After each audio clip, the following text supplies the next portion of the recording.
What most people do is they use the same strategies on other people that they use to motivate themselves. And then we're kind of disappointed that the other people don't get on our bus. Whereas if your job is to have an impact or influence or persuade someone, we need to look down the road, find out where the other person's bus stop is. And from their psychological bus stop, use language that's meaningful for them to invite people on the bus. You can't force them, but in a compelling way, so they're motivated to get on the bus, and then you can actually take them somewhere useful. So all of my work is to help people understand where that bus stop is and what it means I need to do to have the kind of impact I'm looking for.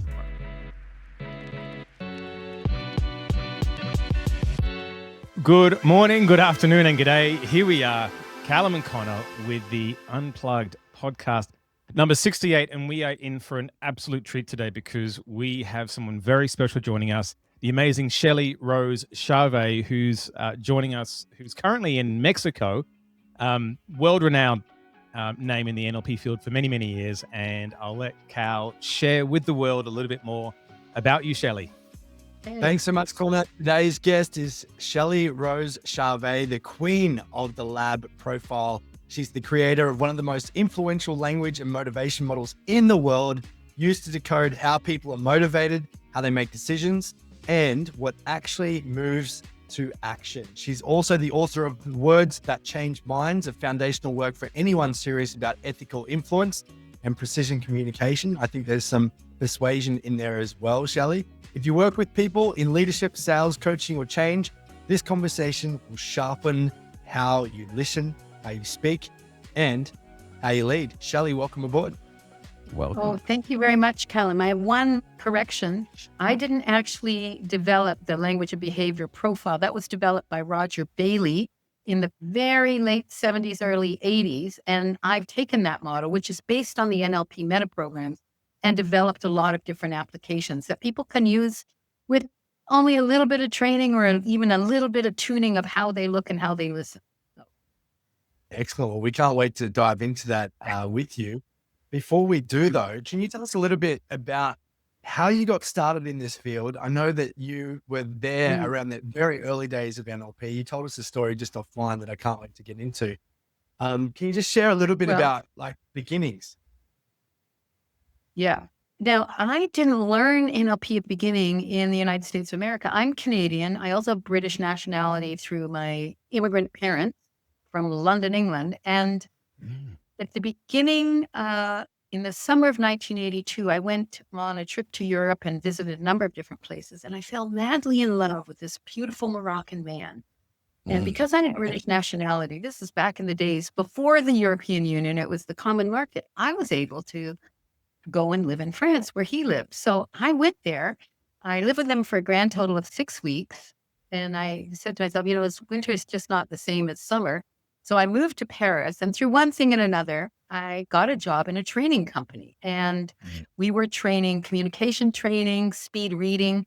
And one day my boss and I went to this workshop by this woman who'd gone to California and learned something called NLP from John Grinder. So this would have been 1983. And we took a weekend workshop with her, and it was all solution focused. And Pierre and I looked at each other and went, this is amazing. And we attended the second ever practitioner course ever given in France. So, they'd already only done one. And this was Josiane de Saint-Paul and Alain Kéroll, who at that time were a couple, and they founded the first institute. And we took their practitioner course, which just blew our minds away. So this was 83, 84. And then I, worked with a number of different French NLP institutes on the side of my job to do the master practitioner and other things. And I remember one thing from the practitioner course that may amuse some of your listeners and your spectators is that, they were talking all the time about visual auditory kinesthetic. But we're in France. We're in Paris. So, of course, somebody has to say, what about olfactory and gustatory? This is a place where eating and drinking is fine art. And I'll never forget Alain's answer. He said, well, olfactory and gustatory, those senses are not very well developed in America.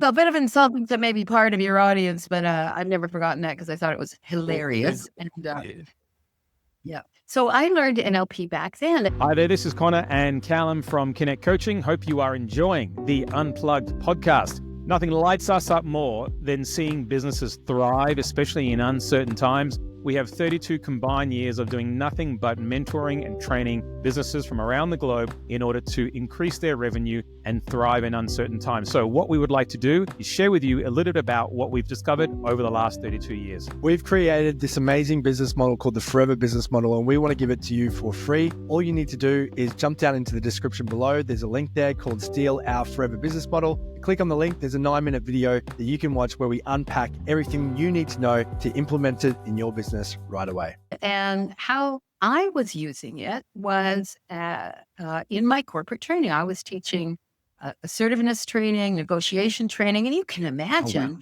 how important rapport is in a number of different companies around France. Eventually, I started to work with the CERN, the European Nuclear Physics Laboratory, and they're still my client to this day, 40-odd years later. They're the people who have the Modern flood. That's right. That's right. And they shoot particles of atoms around the accelerator to discover the secrets of the universe. And in 85, they won a Nobel Prize for their work in subatomic particles. Well, physicists and engineers need to know how to communicate with other people too. And so I teach them the language and behavior profile when I go there on influencing and persuasion. And we call it words that change minds, how to up your impact. So we're still going there. Yeah. So that's a little bit about how I got started. How I got into the lab profile. There was another institute in Paris, Institut Repère, and they were offering a master track. And as part of their master track, they had discovered Roger Bailey's work. And I was on the original team that translated his manual from English into French. And that's how we got started working on the lab profile. But I kept finding more places where you could use it. You could use it in recruitment. Roger talked about that. People management, communication. And since that time, I've developed software and patents and apps, all based on this particular protocol. And I just finished writing an article on why some people suck at learning and how to become a super learner, based on understanding what modes people get into, what combination of these motivation triggers make people stuck and get people unstuck. So the work has come an awfully long way. That's fascinating. Gosh. And with your corporate training, learning NLP, you applied it, and then you have can you explain to our audience your lab work? What does it mean? Yeah. So Roger called it the language and behavior profile, which is his version of metaprograms. Metaprograms, when I first learned them, there was about 60 different patterns. And we didn't have any technology or methodology for figuring out who was running what pattern when. Were they about identity? Is this who you were? Did you do this all the time? And he studied with Leslie Cameron Bandler, and he developed a methodology. So he developed a series of questions that no matter what the person answers, even if they can't, they reveal what mode they're in, like which pattern. I'll give an example in a moment. The second thing he realized is these were contextual. We don't do the same things all the time. So one important piece of doing someone's profile is understanding what context they're in. Like, for example, what motivates you when you're going on holiday could be very different than what motivates you at work. Maybe let's take one of the pairs that he identified together.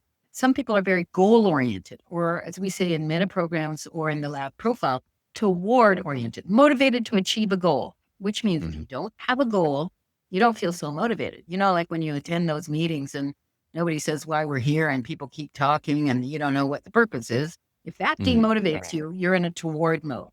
But, you're not always toward-oriented. Sometimes you're in a problem-fixing mode. And this is when you notice what's going wrong, what might go wrong, and you're motivated to either avoid it, prevent it, or fix it.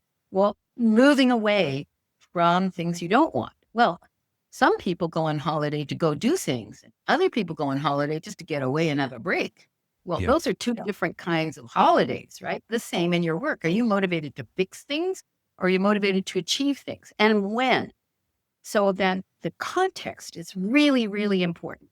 And the third thing he developed is Mhm. once you know what pattern someone is running, and he reduced the number of patterns to a really manageable size, then you have what he called the influencing language, the language that enables you to go to the other person's bus stop.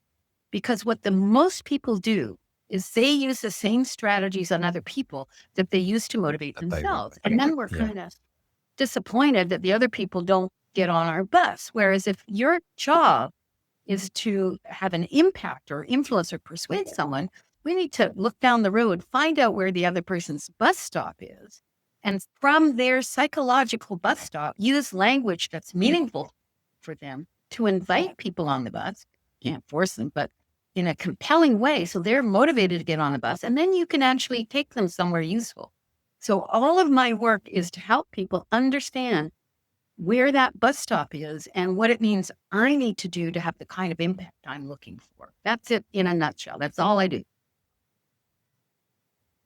I'm sure you do a lot more than that. There, I wrapped that up with a bow, didn't I? Yeah, I love. So can you? There are three things. The second one, first one is what?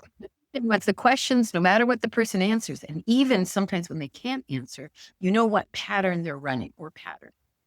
And the second one, the second part of that is, so the first part is he made it shorter. I got to make sure I remember what I said exactly. He divided it up into like a usable methodology, the questions, decoding the answer to understand what it means, and lastly, the influencing language so that you can have a better impact.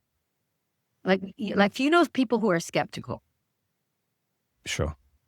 So give me an example of someone who you've talked to recently that you went, who went, really, and was a bit skeptical. When was that? We've got a good friend in New Zealand. I won't mention his name, but he was very skeptical about some new information that's coming out around the pyramids in Egypt. Okay. All right. So skepticism has a structure in meta programs or in lab profile patterns. So one element of that, if I want to go to your friend's bus stop, would be he's gone highly internal. Internal is a mode, not a personality type, but a mode when someone decides based on what they think and what their values and criteria are. So it's not very open to the outside, right? If it doesn't meet their values, it's instantly rejected. Second pattern. That was exactly how the conversation went too. Yeah. Oh, I bet. Yeah, it just bounces off and nothing goes in. But there's a combination of patterns. Stacked on top of that is the away from pattern. And that means that your friend not only is deciding based on what's important to them and what they already know, they're also filtering for what they disagree with in what you say. And as soon as they find something you disagree with, that's the reason why they don't accept what you're saying. That's the second pattern. The third pattern is in how they get convinced. And Roger Bailey called this the consistent pattern. And this is the person who's in a mode where they're never quite convinced. They'll go, and it's possible, but, you can tell they didn't get over the threshold to make it. And, other people might need 2 or 3 examples and then they're convinced. Or somebody else might need duration and time, then they get convinced. When they're consistent, they just, for some reason, never seem to make the threshold. So if this person is running, internal, I decide, I'm only listening to what I disagree with, and I'm not quite convinced. How you phrase what you phrase needs to be done pretty carefully. And if the more enthusiastic you are, the more skeptical they become, right? Because at the low conscious level, when you're enthusiastic, it's perceived as you telling that person what they should think. You're going to love this movie. Well, I'll decide if I'm going to love this movie or not. And if somebody tells you that, you go, yeah, I went to it. It was okay. This enthusiasm can really trigger this skeptical response, right? We've all had that, right? You've had that before, right? It's sort of like selling it too much. Is that how they would perceive it? Like, you're trying too hard to sell this to me. What's wrong with it? Is that where the skepticism comes in? Partly, and partly it's a cultural issue. In America, which is not Canada, if you're not enthusiastic, you're considered incongruent because it's a high energy culture. If you go and you say, I think this is a good idea, they go, are you sure? You don't sound very enthusiastic. But if you're of Canadian origin, Northern European, British, and you're enthusiastic, we think you're trying to sell us something or put the wool over our eyes. And it really brings up our hackle. So there's a cultural component to it. I know in certain Asian countries, you have to be careful about how how you wax enthusiastic about it, because, what are you trying to do here? Like, what's your ulterior motivation? So there's a cultural piece. But how would you speak to a skeptic then? Well, key point. Yeah, the key point is to invite them to decide. So let's say you're dealing with somebody who's really skeptical about the pyramids in Egypt, and maybe they're from outer space. I don't know. What was that? Was it an outer space theory? Well, they're doing some LiDAR scanning over there at the moment, and there's apparently more structures under the ground. This is just, from an Italian specialist. So you have a theory about the pyramids, and you can say that, there's been a lot of knowledge developed, and sometimes new knowledge has been developed about the pyramids. But, it's important not to believe everything you think, and not everything is right on. And I'm wondering what you might think about this knowledge or this piece of information that's come out recently. Can I tell you about it? Like an invitation. You've just opened somebody's mind. Step one, they're going to now listen to you, because you want to know what they think about it, not they should think this way or that way. It's like you've given them the out. You've given them permission to not agree with you, and you're okay with that, as opposed to coming in energetically forcefully, maybe even linguistically forcefully with your words, saying, "Hey, I agree with this, and I think you should agree with it." You're giving them the out of, "I'm okay that you don't agree with this, and I think it's great information. Would you like to hear it?" No, I'm going to slightly disagree with you. And you're pointing their attention on what they might disagree with. Then they don't need to do that, right? You may not agree with everything here, right? Or it may not fit exactly what you've been thinking. Like you're doing exactly what they do, is they're deciding what they don't agree with. And you're inviting them on the bus by giving them permission or saying it's quite okay. I invite you to do what you're really good at. Like, let's say you got a boss who's really critical, and every time you hand something in, they find fault with it. Well, follow the bus. Okay, the bus stop is, I've done a draft. This is the key word. Not I've done the final report and don't touch it, please. I've done a draft. And here's the irresistible language for someone who's a skeptic. It's not perfect. Can you take a look at it? But you're asking them to find fault with it. So they don't need to, they won't necessarily find fault with it, because they know it's not perfect, right? They might find a few things, and then they'll probably accept it, right? You can see places where that might be useful for you. Absolutely. Leadership. You've got a strong corporate background. Is there a trait that, I guess, in your experience, most leaders have had? Is there some sort of pattern when it comes to leaders or C-suite executives or entrepreneurs? It's interesting you bring this up, because I've trained many lab profile trainer consultant coaches, and the last group we ran was in August, and we were just discussing about one of the consultant trainers was working with a small company, and the leadership team, she had done all their lab profile, and the key leaders in the smaller teams, she'd done their lab profiles. And there was a conflict, because the person one of the people she'd done the lab profile for fit the job really well. So the person was, we're going to say, more reactive. That means they tend to think rather than jump into action, whereas proactive is you act sometimes without even thinking, right? So it's a slightly different definition than the normal word. And so the leader was very proactive, very toward, very internal. Well, this person is going to run so far, so fast, that they're going to make a lot of mistakes because they didn't slow down and reflect and look for possible problems. This other person was doing that, but not feeling appreciated by the boss. So there was conflict. So we were discussing, how much do you need to fit that person to their role? How much do they need to match the leadership style? Where's the negotiation in there? And you can see this is about a number of different patterns: the reactive, more external to feedback, as opposed to I know what's going on, don't bother me. I don't agree with that, so it must be wrong. that kind of thing. And at one hand, you need somebody who's driving, but you also need somebody who's going, oh, wait a minute here. 1 minute, I've been thinking about this. And you can see how that works. So there are leadership profiles. You can adapt them based on what kind of field you're in, but there are definitely some common points. And the problem is if they're not listening to the people who support them, sometimes by adjusting the course a bit, then, particularly easy come, easy go with a lot of people who want to found their own startup. And then the problem is getting traction. And the patterns that enable you to start something are a bit different than the patterns that enable you to grow something, to get traction, right? Yeah, guys. Shelley, we used to talk a lot about like the elicitation of meta programs and then, understanding what the singular meta program indicated. But what you're saying here with the lab profiling is that if people have, say, this meta program, this meta program, this meta program, and it's calibrated in this way, then they would be profiled as X. Like they would be like great for a leadership role. And then I'm sure there's other categories.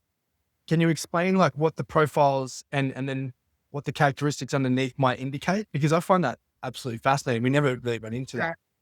Yeah. So can I decode your question before I answer it? Thank you. All right. So Kallum, you asked me, can I explain these categories? And I kind of heard underneath that, and I'm just checking. You want to know how it works. Is that right? Like for example, in our master prac, Tad used to boast about how he could elicit people's full meta programs in under 3 minutes, which was kind of like a fun little game we used to play with the group. But I think what you're saying is just like the Myers-Briggs personality test, there's different quadrants. Like if you score high on this and low on this, then you become, intuitor. And this for this is something else. I'm thinking what you're saying is with meta programs, if people express meta programs in this way, and there's this combination of those ways, then they would be great for this role or would fit into a category. Am I on the right track? Yeah. Okay. So I'm listening at 2 levels because I want to do a demonstration here, if that's okay, Kallum. So I'm listening. Yes, we love demos. Your question and what patterns, what motivation triggers are driving your question. So the first, and I checked, I said, are you asking how? And you didn't confirm. Then you said, because how means you want a process or what we call a procedures pattern. First, second, third, fourth. That's how I would answer your question. But what you did, you said there's this over here, meta programs, there's the Myers-Briggs, there's this, and you wanted me to compare them. So that's a different pattern. So there's 2 patterns running there. You're looking at different options, not the one right procedure. And you're looking at is this more or less the same, more or less the same? And Roger Beta called that the sameness with exception, or in other words, the progression meta program. So we're not talking about how they're different. We're talking about, what's more, what's less. So in order for me to answer you, not only in the content, but so that your brain says, okay, I get it, I got to go to your bus stop and use options language and this progression, sameness with exception, comparison language. Because I heard those 2 patterns. Okay, so if that makes sense. So let me start with options pattern. So I'm actually debriefing, what I'm doing while I'm doing it. So my brain's going, yes. Right. So options language is about alternatives. So very good influencing language, or the correct options language, would be to start with, well, one way to look at this is that there's a number of different ways to cut up human behavior, and some are more appropriate for some places and some are less appropriate. Like the Myers-Briggs, for example, is more of a personality profile, and you have these quadrants in there for you. So lab profile is there's an individual question for each category of patterns, and in total there's 12 questions. And you can do a whole profile with someone as long as you identify the context, or is options, like I'm giving you options, or you can just slip one question into a conversation to get clear on what pattern they're running. Or third option, you can just listen with a trained ear and pick up the patterns the other person is using, right? So right now, as I'm listening to you, I'm trying to figure out, how do you want me to answer this question? And the lab profile essentially is a set of questions, and you're trained to listen to the answers. And of course, now AI has pretty much uploaded my book from what I can tell. And you can do this almost automatically in a number of different AIs. You can decode people's pattern. And that's what I had done in software development starting in 2012, redeveloped scientific based computational linguistic software to automatically identify the patterns in text and voice to text, et cetera. But, AI is beating the hell out of us on that one. So that was one of those startup companies that didn't end up going anywhere, and the technology just went over it. So I went to further options. But Kallum, did I answer your question? Yeah. And I guess just one more advancement on that. Like you talked about skepticism, or you talked about like the relationship between the leadership, the person that's a leader within the organization and someone that's working underneath them. And then how to deal with that situation. Is it just based on the singular questions for that particular category, or is the profiling tool taking further and going, if people have answered this way for these questions, they would be better suited to this role? We would do a whole profile because one pattern gives you one piece of information about a person.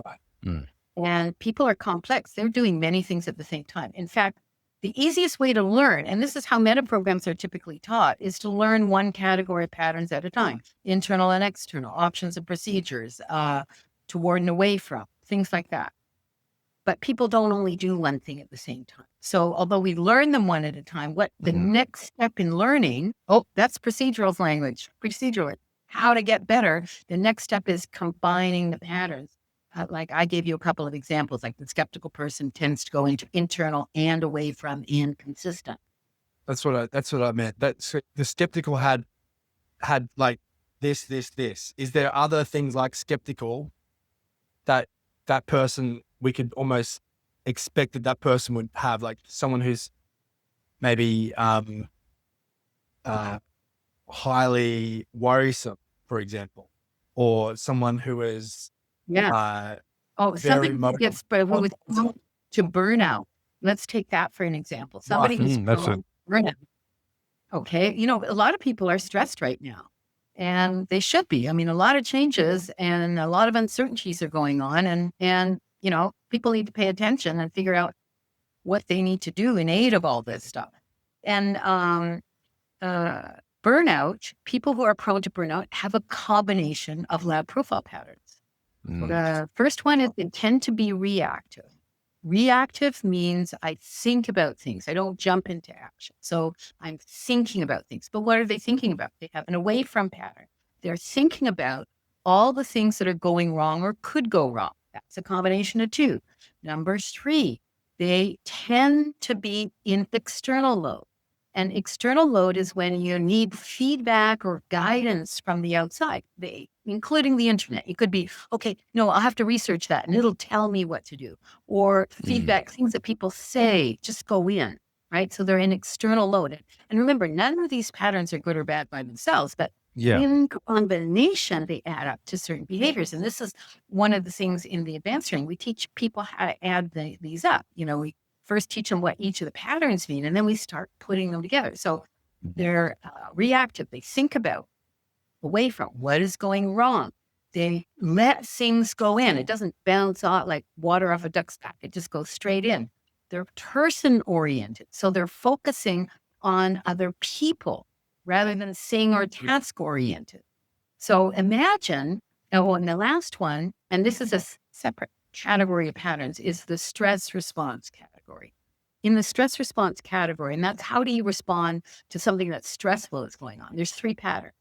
One is called feelings, and that's when something you consider stressful happen. You go into a negative emotional reaction, and the problem is you get stuck there. It's hard for you to find your way out. This changes by context. Doesn't mean you always do that. The second stress response pattern is choice. That means you at first have a negative emotional response, but then you choose to go back to what's normal for you or stay there as you like. And the third one is called thinking, which is, the stiff upper lip. They don't generally, at a normal level of stress, have an emotional reaction. The person who's prone to burnout has a feelings pattern. So let's look at the behavior. I think about what's going wrong. Others influence me. I focus on those others and I get upset and stay upset. Recipe for burnout. And what that adds up to is a person who needs boundaries because they don't have a separation between what's your problem and what's my problem. But and here's the advantage of knowing this. Once you start hearing the language of these patterns coming from somebody, did you hear what so-and-so said to me about this? It made me feel terrible. And I thought, oh my God, if this is going, you can hear all these things going on. Then you have the language of their bus stop to go and get them and bring them somewhere else. Whereas if you don't hear the patterns, you're going to use your own language that you think you might need in a situation like, which may or may not be appropriate, right? That was a golden example. And I've got two questions that spurred from it. I'd love to know your thoughts on that. The first one, environment versus, in terms of how we get there. So if someone is prone to burnout, is that a reflection of their makeup or their environment? How does someone get there? Is it indoctrination through media, for example? How does someone end up there? Firstly, and secondly, how do you change? I'm sure everything's possible. So can you change it? Absolutely. Yeah, what are the ingredients? What has to happen for change? Yeah, for sure. Correct. Yes. Okay. So Conor, may I decode your question before I answer it? My daughter's I need to duck out for one second. I'll just put I'm sorry about this.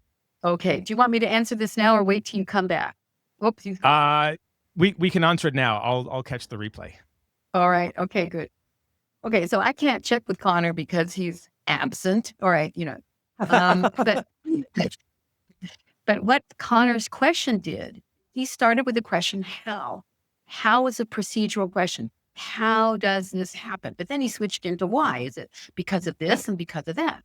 So Conor was using both step-by-step procedural language, how does this happen, and options. Is it this or this or this?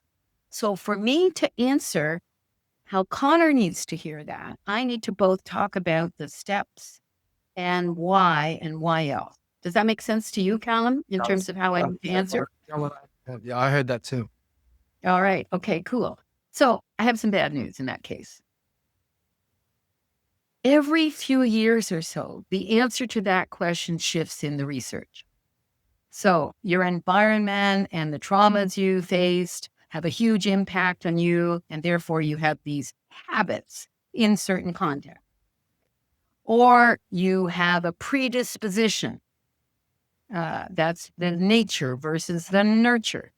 But I think there is two other possible explanations. So now we're going into options, but listen to my language. There's two other possible explanations about how people end up with the patterns they have in the different contexts. So there's nature versus nurture. Did your environment encourage this? Did your genetic makeup encourage this? There's also biochemistry. We have chemicals and hormones going through our bodies. There's a lot of women comedians like Wanda Sykes who talk about the fact that menopause makes your estrogen level go down. And you end up saying, well, why the fuck am I even helping anybody else now? Like, I don't care about them. Like, and as your estrogen goes down, so does your empathy level. Well, that's biochemistry, right? And people are saying, oh, yeah, get a testosterone shot. That'll give you energy and vitality, fertility, who knows? Anyway, that's biochemistry. And then the fourth one, this is the realm of NLP. This is what I find inspiring about NLP, is that people make decisions. They make conscious and unconscious decisions about who they're going to be, what they're going to do, what's going to be important to them, what are they going to believe and not believe. And NLP lives in the realm of helping people make better decisions.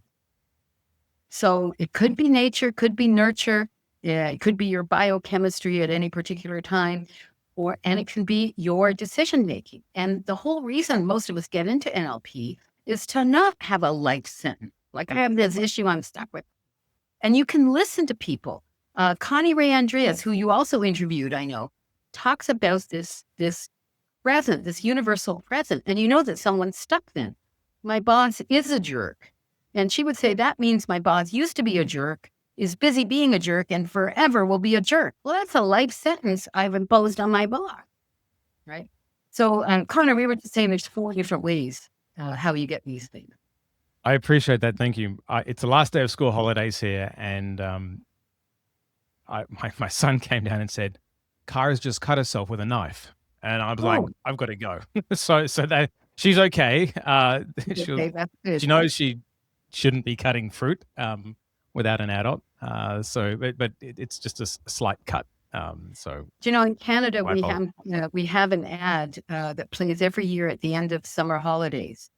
And it's based on that Christmas song. And you see a bunch of parents running around buying school supplies, singing, "It's the most wonderful time of the year," because the kids are going back to school. The kids are going back to school.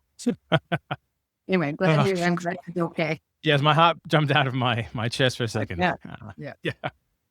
So Colin, my let me- apologies. I can Yes. summarize though. So how Please I do. decoded the Thank you. question was, you started with the question how, which is Yes. step by step. And I think Yes. people can now hear that. How does this happen? What is the process by which this happens? So that's procedures pattern. But then you shifted and also went into, is it this or this or this? Which is, why did it happen? Is it because of this or this or this? Which is option. So to match your bust up, I had to first, if I say first, I'm in a procedures pattern, talk about how it happens and then why else it happened. And I talked about 4 reasons. Nature, nurture, we know those, Yes. and then there's biochemistry, and you can have a listen on my theory about estrogen and testosterone. And then there's decisions people make, which is the realm of NLP, how to help people make better decisions, right? So that's how you get them. And none of this is a life sentence, Yes. right? Okay. And your other question was, how do you change this? Ooh, procedure question, right? Yeah, absolutely. Yeah. Everything in NLP is a procedure that enables you to change something. And if the change stuck, your meta programs or your lab profile patterns are also shifted. That's how you tell if the change worked. So the estrogen and testosterone, that's an interesting one. Okay, I was talking about Wanda Sykes, the stand-up comedian who I adore. We did a whole piece about in menopause, your estrogen level decreases. So the fact that you care about anybody or what they think or what they need goes down too. You go, why the heck am I doing this for them? Screw them. They can do it themselves, right? Okay. Sorry, I'm still giggling at it because I think she's funny. This is good. This is good. Tad used to explain meta programs as like deep unconscious decision-making strategies that we have. So what you're saying about utilizing NLP and being aware, like a lot of NLP is about awareness, I feel, because, once you become aware of the, the buttons or the dials that you can twist, then you've got the opportunity to make a conscious decision as to how you'd like it to be in the future. The trouble is the stuff that's still running at the unconscious level, which is where the NLP and hypnosis techniques come in. Do you have like a formal technique that you utilize to make those changes, or is it more of a conscious decision, or do you is it something that impacts them externally, that I guess, or internally, that they think in order to make those changes? So Kallum, you offered me another of options, a number of options, what it might be, right? To make those changes, didn't you? Just saying, Yes, right? Okay, just let it be clear, right? And this will sound familiar for you, is that I think it's important. And now I got to freeze it. I want to give you a procedure, but you need options. So now I'm struggling here. Okay, I was going to say the first thing to do, which is procedural language, but now I'm going to do one way to handle this. And I think all of us who do coaching do this, is that we ask the person what their goal is. Like, what do they want instead? So we might mirror back to them. Okay, so you've been upset with this and this and this, and you're frustrated with that. And what is it that you want to have instead of all that? And as the person is elaborating their goal, and one of the wonderful things about the lab profile is it mirrors the NLP outcome strategy in the question. So one of the first questions is, what do you want with regard to this? What's important to you? And the second question is, why is that important? And that gets at the person's belief structure. But what we're listening for is toward and away from. So if the person says, I want a better relationship with my boss. Okay, great. Why is that important to you? Well, I don't want to have all the conflict.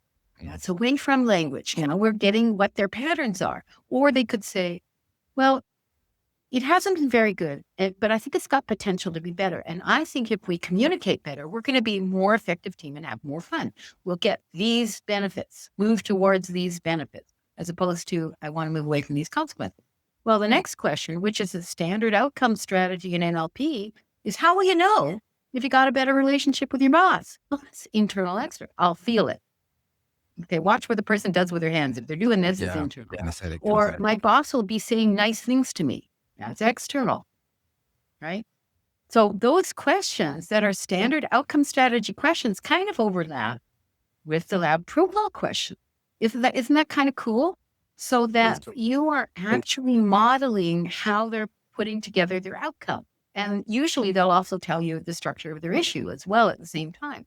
I have a methodology, and I actually have an MP3 on this called conversational coaching, where I actually teach people a conversational method using the outcome strategy questions that are kind of like the lab profile questions to conversationally shift someone out of the patterns of the problem into the patterns of the outcome. And then the person finds out their own solution for how to get there. You're just changing the patterns, and then they find their own way. So that's one way. Sorry, back to the options. That's one way we use the lab profile. That's awesome. And I love that, like, everything. I mean, I remember going through Master Prac and learning about Claire Gray's values. And then I just started seeing Claire Gray's values everywhere. And it sounds very much like when you listen to everybody speak, you start to see the operation of the meta program that's happening behind. That's right. And it's almost like a button to turn on. Like, okay, now I can hear. Well, the reason I'm doing that is I've been frustrated. Or you start to hear, well, listen, I know that this is a problem, right? Or what are the options that you think we should do? It's options and external. Like, well, what do you think we should do, right? So you're going to start to see it in people's behavior, but hear it in their words. And, emails are great to practice this. Great to practice it. And text, yeah. We have a viewer called Lorna Buckland who may or may not sound familiar. I know Lorna. Yeah. Hi, Lorna. Yeah, she's tuned in, and she says one of the best trainings I've ever done and love teaching this. So a little shout out to Lorna. Thank you for that. Thank you, Lorna. Yeah, Lorna has done our consultant trainer coach certification program, and it's teaching lab profile in Australia. So she's been helping for a long time. Yeah. So someone would bring you in and say, "We have a problem." What would the business problem be to then find you to say, "Can you help us fix it?" Recently, a couple years ago, I worked for Volvo Cars in Sweden, and they were introducing. And they were introducing a new model to buy Volvos. And it was, I don't know where they're at now because it's been a while since we talked. It might be 2022. Anyway, it was a while ago. I can't tell time since COVID. Sometimes I think it before, I don't know. Anyway. And they had introduced a new model. It was a subscription model. So you didn't actually buy the car. You subscribed. And it included repairs, included a whole bunch of things. And they realized that the demographic of people who would be interested in this model would be different than their traditional Volvo buyer in Europe. So this was, thinking about the UK and Europe. And they had done some marketing research where people were interviewed, and they asked me to do two things. One was to review the transcripts of the research.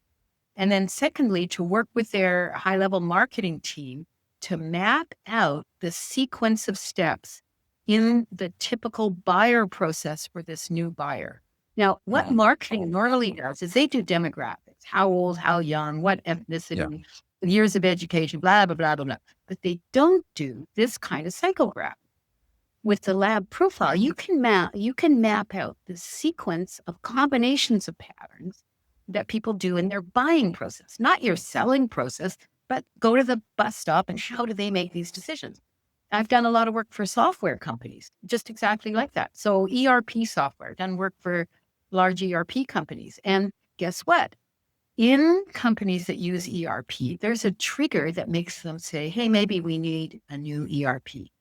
The trigger is the users in the management, the leadership, the CIO, go into away from and internal. Oh, I hate this software. This is all about this. So they're very unhappy. And that combination of internal and away from tends not to be happy.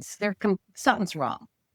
And that twigs them to go to the next step in the buying process, which is, I wonder what is out there. So you can see what I'm doing here. Options, external, what's out there? I don't know. I don't even know what we want. Like now they need an expert, right? So the next phase of their buying thing is the searching phase. So now they need to be able to find experts who can advise them based on what their needs are, help them develop their needs to look at what options are appropriate. The next step after that is they kind of shift back into internal again when they have their own list of criteria that they need, and they may need some help to identify. And so you can see there's a number of steps. So that looking out there is external options and person. They need to find some kind of reference person, or now we use AI a bit for this, but can't always trust everything. So we'll look for an expert. So you can see, so I help them understand the processes that their customers go through. I help them hire critical or key positions. When we're doing the training, we train our trainers and consultants to be able to do this kind of work. So at level 1, you need to know the patterns. And then level 2, you start putting them together and looking at different things. I just finished creating a video and an article called Why Do Some People Suck at Learning and How Can You Become a Super Learner? Well, it's based on these combination of patterns. Well, the first kind of sucking at learning is what I call the closed box. And this is a person who doesn't let anything in because they've gone internal and procedural and sameness. So I have my own procedure. I know it's right and I'm not changing anything. Well, nothing can get in. Like they know it all? Is it almost like I'm done learning? Like could it come from a point of like, I'm happy with where I'm at and I'm content? Like I don't need any more? I don't know. I mean, here I am in Mexico. I saw a one-woman show from a person who wrote and did this one-woman show. And then she gave a writing workshop. And, I've been learning comedic writing, and I've been doing a little bit of stand-up comedy. So I went to this all gung-ho to learn some stuff. And there's about 7 or 8 English-speaking people around the table. And this one guy refused any of her suggestions. He just refused them. And then at the end of the workshop, as people go around, I really got this out of it. He said, I'm so pleased with this workshop because it reconfirms what I was thinking about my writing. Hello, good. You knew what you knew, and now you know it even more that you know. He was so certain of what he knew. He was just looking for external validation. He would have deleted, distorted, and generalized anything that came his way to convince him that he knew what he knew. So sometimes I feel like people they do just keep them in their comfort zone too. Like they don't want to be open to anything else that's out there because they're comfortable in knowing what they know, and the idea of not knowing is something that they're afraid of unconsciously. Must be. I'm sure there's lots of good reasons why this person does it. Now, I've identified this kind of pattern quite a few years ago, and I developed an editing technique for exactly this situation. And if people want to Google this, I have an article on my website. It's called the Macho test. And the Macho test. I'll put it in the Facebook chat now. Yeah, that's right. So my website is wordsthatchangeminds.com, and there's articles. And this one is called the Macho test. And all of us do this closed box thing. We all go macho. Like, imagine what your reaction is when one of your parents told you how to run your life. Did you go, oh, gee, Ma, that's a great idea? No, chances are the box closed and you waited until your parents stopped talking at you, right?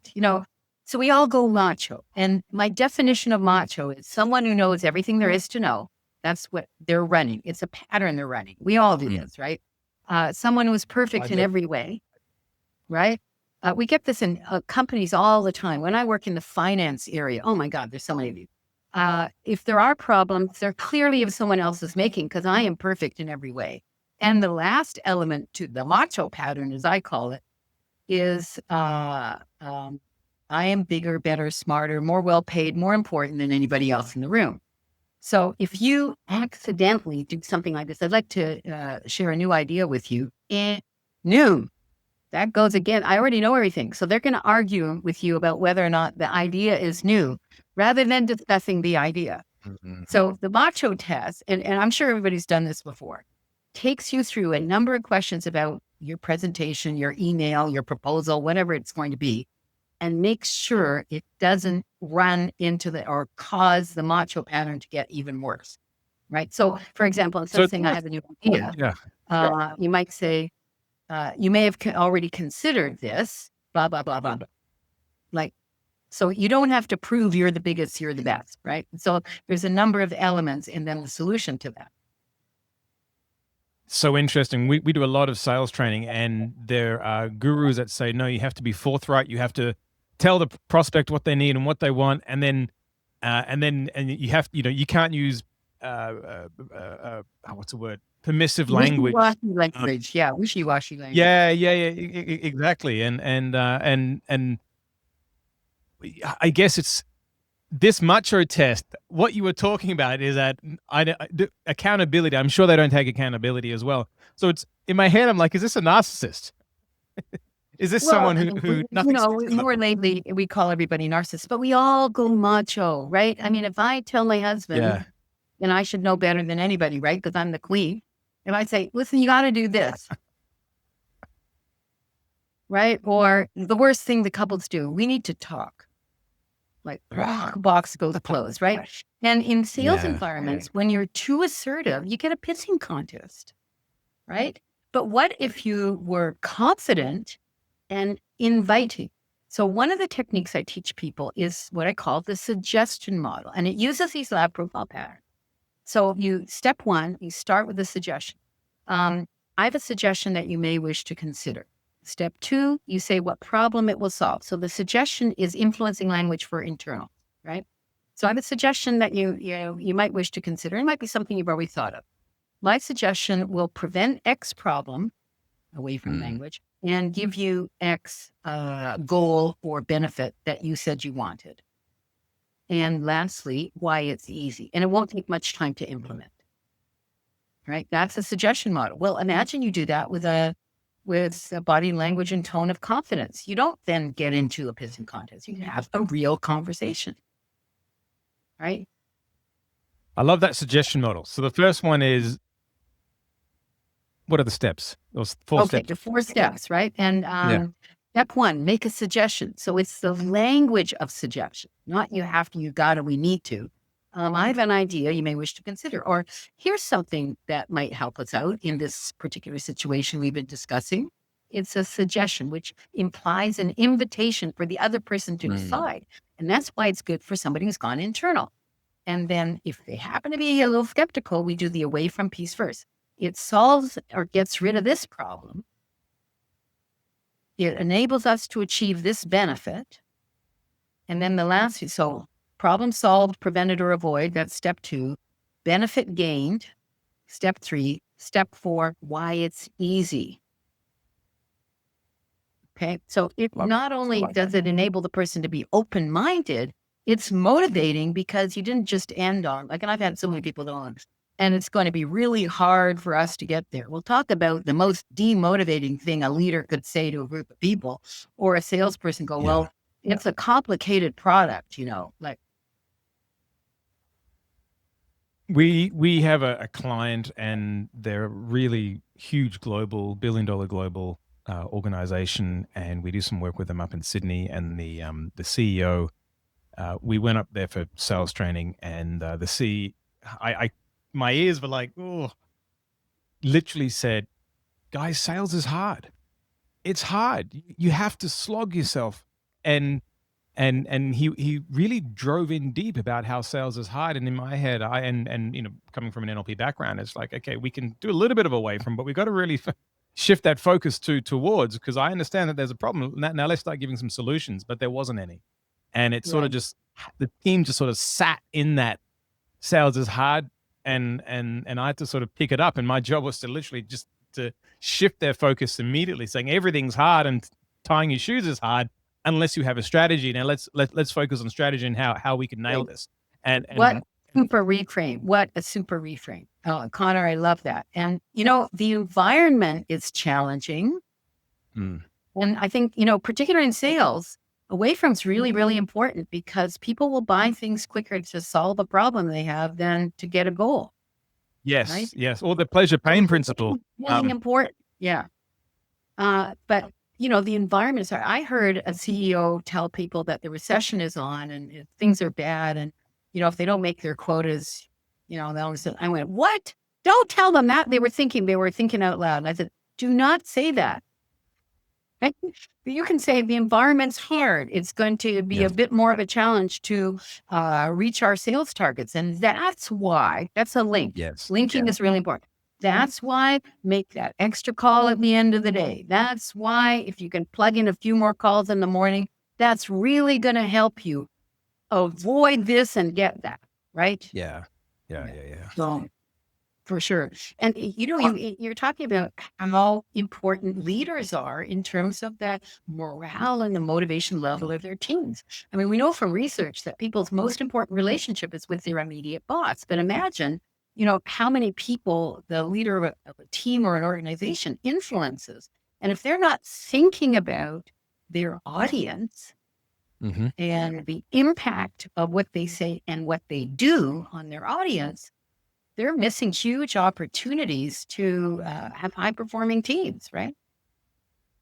Cal and I had a similar situation where, honestly, the CEO of the business had zero filter, and you would think, have you learned anything that you've been taught? And he would send us articles by Simon Sinek and saying, Simon Sinek's such a great leadership trainer, yet apply none of it. And we would often have to pick up the pieces, because we were like, because the team would like, why am I doing this? Why am I getting flogged by one of the co-owners here? For what purpose? Why do I have to put up with this? And then we had to literally reframe them and say, let's look at the bigger picture here. We're actually making a big impact in people's lives. And they're like, so, and that worked for a period of time, but it's like that exact scenario where the person of complete authority has no filter, hasn't learned anything that has been taught to them, and leaves people in a far worse position often versus when he started talking with them in the first place. So that proposes an issue for you. At what point what do you do about that as the external consultants and trainers? And, how do you deal with that? And when do you say, okay, this is, that's enough? Like, what did you do about that? I'm curious. Well, it took about 20 years, but I ended up leaving.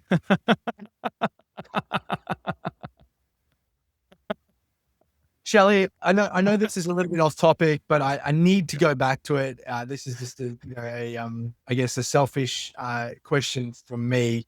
I have been interested in CERN and the Hadron Collider since about 2008, I think it was around that time, and just watched the development of that over time. Ramping up the energy, ramping up the speed. Pre-Higgs boson discovery when it was just a theory. Tell me a little bit about what it's been like. I'm interested in also what you helped them with, but what it's also been like to be a part of that project. It just sounds so fascinating. So I'm not really part of the project. I come in and I train people. So the people I normally train, and we have some programs in English and some programs in French, is I train physicists and engineers. Now, okay, this may sound funny to you. And the CERN is not like any other organization in the world. I mean, they're trying to find the secrets of the universe, right? I mean, it's such a pleasure to get to work with them. And of course, physicists are very well-educated people, and engineers are problem solvers, right? I mean, they like to look at things from a lot of different angles. And one of the issues that comes in, and I have to do this each time I do this, is that often people with a PhD in their field may believe that they have a PhD in your field. Doctors are quite the same, I've found. Yeah. So, and you may notice this in your own family, or this is what you Yes. do. I mean, I do this at times. I could think I'm knowledgeable about this, so I must be knowledgeable about that. So, and I want to introduce a couple of concepts that I've been running around the NLP world introducing. And one is, I mean, we talk about rapport all the time in NLP, but I think rapport is necessary, but not sufficient. If you don't have credibility, rapport, and trust, you can't get anybody on your bus. So that one of the first things I have to do is establish my credibility with this group of people. And, you know, okay, now I'm going to go to options for you, Kallum. One way to do this is to talk about examples like we've just done of where you've used this or what problems you've solved. And then the people in the audience can go, oh, I agree with that. You know, oh, I see, that makes sense, right? And so you can pepper that. And there's also a little formula that I use that anybody can use as long as you look and sound credible when you're doing it. And that is in my experience. And you need to kind of say that in, you know, in a monotone, in a definitive kind of way. In my experience, X, Y, Z works better than A, B, C. What about your experience? Where you actually involve them. One of the worst things we can do as trainers or leaders is to tell people to leave at the door everything they know about the subject so that they can have an open mind. Like people will just snap closed and go macho. Whereas what I like to do is say, bring all of your knowledge and experience about your teamwork and the things that work and don't work in your teams, because you know them the best. And let's use that to evaluate the strategies we're going to cover. And I look fearless when I do that. Like I'm not afraid of what they know, right? What a great prefab. Yeah. And one of the things I want to, you know, and working for CERN, this was way back quite a few years ago. There was a big project coming down the tubes. Like it's a long time ago, before the turn of the century. Like I've been working there a long time. And there was a big project and it had a bunch of deadlines. And their learning and development team asked me to come in and do a session. And CERN, sometimes you're in a classroom and sometimes you're in an auditorium, right? And so I'm a little tiny person. I'm about 1.50 meters or under 5 feet.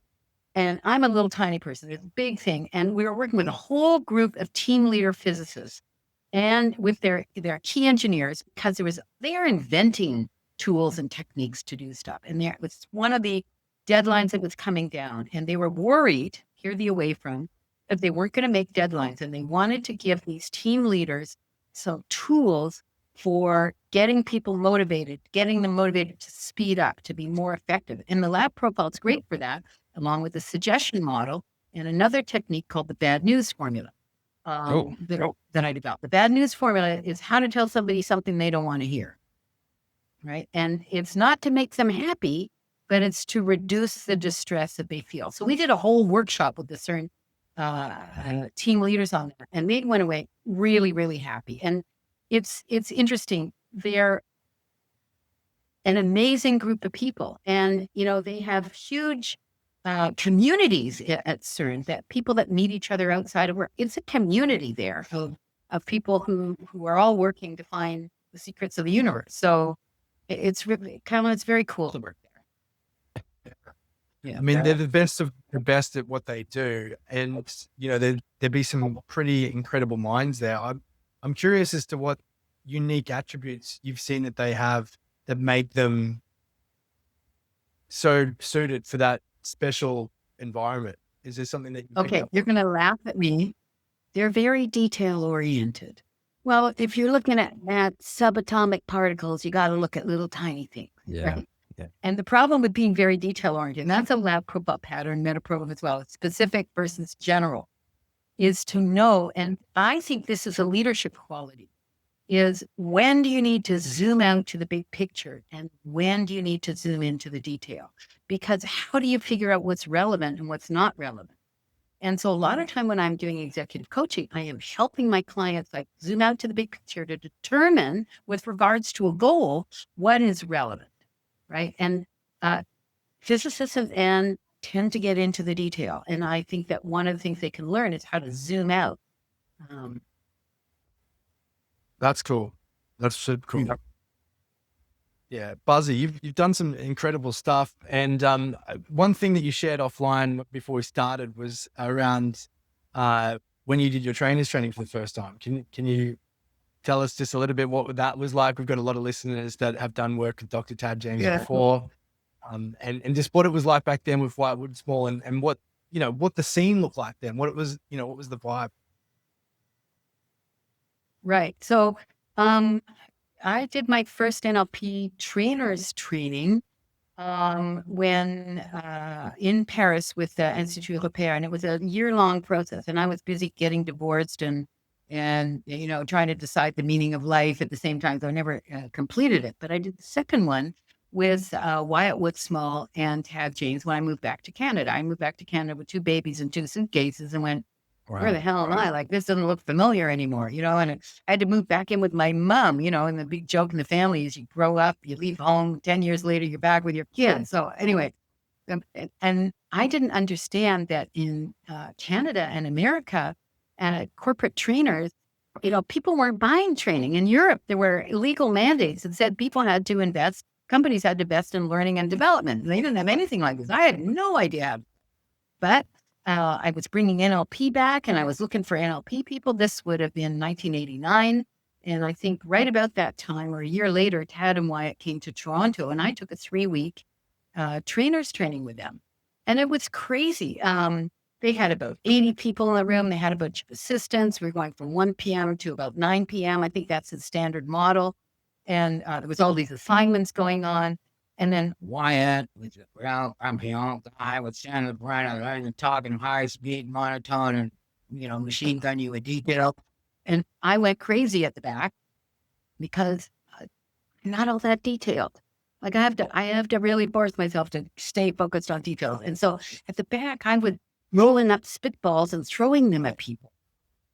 And because I couldn't help myself, I thought nobody's going to notice. I'm just going to bug that guy over there, and I'm going to bug this guy over here. And Richard Bolstad was in the class at the time as well, and we became friends at that point. And somebody, one of the assistants, came up to me and just sort of whispered in my ear and said, "Shelly, are you interested in getting your certification?"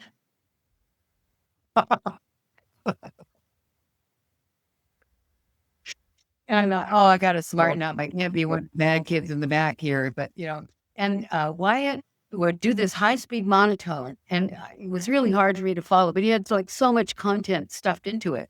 And I found it unlistenable to. And then in the evening, if somebody brought him a cookie or a drink, he would tell these fabulous stories about the origins of NLP. And it was hilarious. His comic timing was unbelievable. And then he'd go back to class and yeah, it was so fun. And Tad was doing a lot of modeling of stage anchors. And I still teach stage anchors. When I'm teaching people presentation skills, like where's the past, where's the present, where's the future, where's the direction of movement? John Overdorf and Julie Silverthorne were there. And they also were amazing at their stage anchors.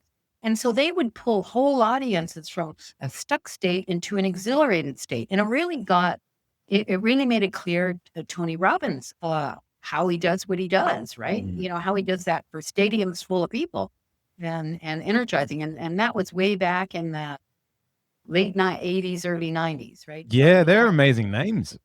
Richard, Julie, John, Wyatt. Right. And Richard Bolstad was a student like I was at the time. Yeah. So that's where we met. Yeah. He's done some amazing work down in New Zealand. Yeah, I mean, in the whole region, in the whole region. Brilliant. Look, conscious of time, how does someone find, like Shelle Rose Charvet, how would they find you, train with you, learn with you? Do you get certified in lab? What are what's the process? What are the steps to? Right. What are the steps? What process? What are the steps now? Right. Yeah, exactly. Okay. I think if those of you who are listening and watching, you're interested in actually learning the lab profile because you're a leader or because you're a trainer, if you go to Lab Profile Online. You'll I'll put it in the chat right now. Yeah, labprofileonline.com. You'll see there is the Lab Profile Online Practitioner Program. And that's a practitioner program that you can take in your own time. It's all pre-recorded. There's tons of people who've taken this course and loved it. And that's the place where you start to really master these patterns, labprofileonline.com. And in the learning portal where you actually do learn, there's an opportunity for you to ask questions or make comments. And I see those. So if you have a question about something that you're doing there, put it in, I'll see it, and I have the opportunity to answer you and support you through your learning. So that would be the first step. That's what I would do, is labprofileonline.com. Awesome. Now that's practitioner level. That's to learn about it. And then you said there's an advanced master. I'm not too sure what. So what you do. every once in a while when we get a head of steam and people say, Shelly, we want this, I'll put together the Lab Profile Consultant Trainer Coach Certification. And one of the advantages of this, we did one this year, we did one in 2025. We don't have one planned for this year, so you've got time to do the practitioner. When we get a head of steam, we'll organize it. And we can give you 40 continuing education credits from the International Coaching Federation, which recognizes our program. So it's specifically based on that profile. You need to know the basics first, but even with the basics, you're going to be a better leader. You're going to be a better trainer. You're going to be able to decode problems. For those of you who are interested in sales, one of the important things you learn in the practitioner is how to decode when your prospective client has made a decision. Like, what unconscious language structures are they using that tells you, oh, they've decided, let's not oversell now. Let's just go to the next step. So how to determine that, how to introduce change to people and environments that hate change. Like, what's the language you need to use? So there's a lot of different applications.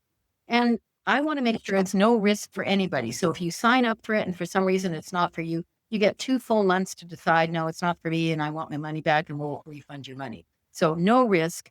And I'm around to answer your questions. So if this is something you want to learn, that's where you go. labprofileonline.com. It's in the chat. Brilliant. Cal, anything? Check it out. I think what I'd love to do at some point, Conor and I have been talking for a little while. We've got, quite a large audience in the NLP field. Everyone in the NLP field is separated probably only by one step from each other. We'd like to start a bit of a secret list of those people who have advanced understanding of NLP and want to dive deeper into stuff and start doing some masterclasses throughout the year. Only invitational to those people on the list. But I think they would love what you're doing, and I would love to, talk more about getting you in for one of those masterclasses, because So does that mean I would come over to Australia? I think that would be step 2. Step 1 would be online, and then get some people motivated and have you come out and show you around Sydney and Australia. That'd be awesome. Yeah, that would indeed be awesome. Absolutely. It's a direct flight from LA. Easy. Super. Easy peasy. Is that you're using the suggestion wrong? That's why it's easy. Just look like LA and it's easy. It's easy. It's easy. And flying nowadays is so comfortable, especially those long haul flights. They have movies, the seat reclines. It's really, really comfortable. Yeah. Okay, Conor, stop while you're ahead. Okay. Yeah. I was over egging the pudding there. Yeah. I'm convinced. I was the one that asked to come. Remember? Yeah. If you listeners and watchers, if you're interested in comedy, I've been slowly and painfully learning how to write and perform stand-up comedy. On YouTube, you've got my first effort, and this was done for the Canadian Association of Professional Speakers, and it's called The Sex Life of Dragonflies Comedy, and I performed it there, and that was done a while ago. And my new stand-up piece is called Hysterectomy Comedy. So that's also on YouTube. So if you Google those 2 things on YouTube, you'll come up with my stand-up comedy. Can you finish with a small bit, or is it something we have to go? You just do a bit of a bit. Yeah. You want a bit of a bit? Is that like light? I had to try. You did. Shelley, You it's did. been an Good for you, absolute Kallum. pleasure.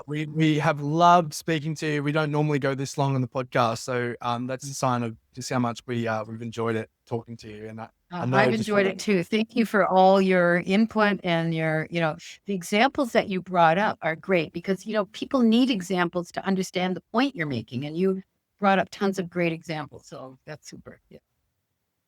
We're NLP geeks. We love NLP. So there you go. Me too. Yeah.